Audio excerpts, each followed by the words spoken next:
So for this next module, this is something that I'm really excited to get some guests on to talk about and do some interviews because I think there are multiple different thoughts about email marketing.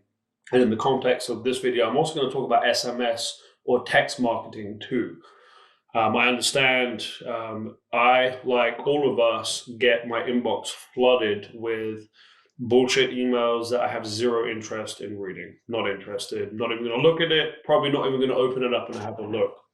Um, but the truth is, I've had a conversation with someone actually pretty recently when we talked about, like, hey, man, he is a booking agent and he's got a roster of about 20 bands.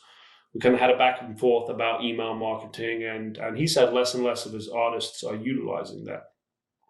For me, it's to be determined if that's because they don't see the value in it, like they don't see what you can actually do with a proper email marketing campaign, or option two is that it's just too much of a pain in the ass, and whether they don't have the tools or they don't have the know-how, either way. So this topic, I understand people are going to have mixed feedback on, but my thought is that if you have an email marketing list or an SMS marketing list, it's an opportunity for you to directly communicate with your fans without spending ad dollars or without promoting posts or without having to go through your maybe your Facebook message section and get your street team to start hitting up everyone. So I don't think it's dead yet. I think email, and we'll talk about this more in depth, but email I don't think is dead yet. SMS is definitely not dead yet. I think, if someone was to market me with an email, like I just said, probably might not read it unless I'm a true fan of your band.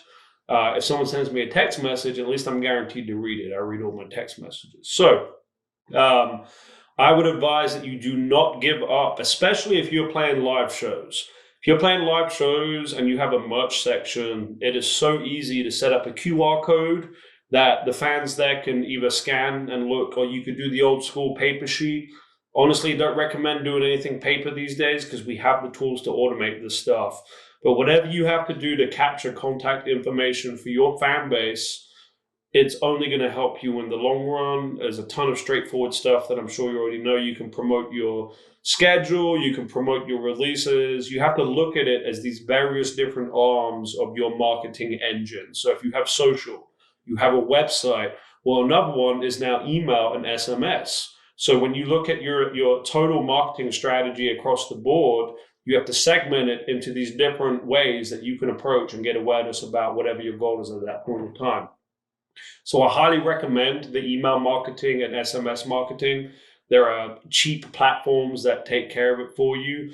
The number one thing in any of it is not to spam. So I can't stand when someone buys a cold list of emails. This is not so much a music thing, but in some of the other businesses I run marketing for, like, hey, I paid $500. I got a list of 30,000 emails. I'm going to email all of them, and they have no idea who I am.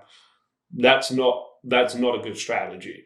Now, if you're playing live shows and people are signing up, and I do understand it can take some time to build those lists up to substantial numbers, but as long as your content is authentic, and remember we spoke about that in module 1, as long as it is authentic content you are sending them and it's not blowing their stuff up, then in the long run it's going to be beneficial for you.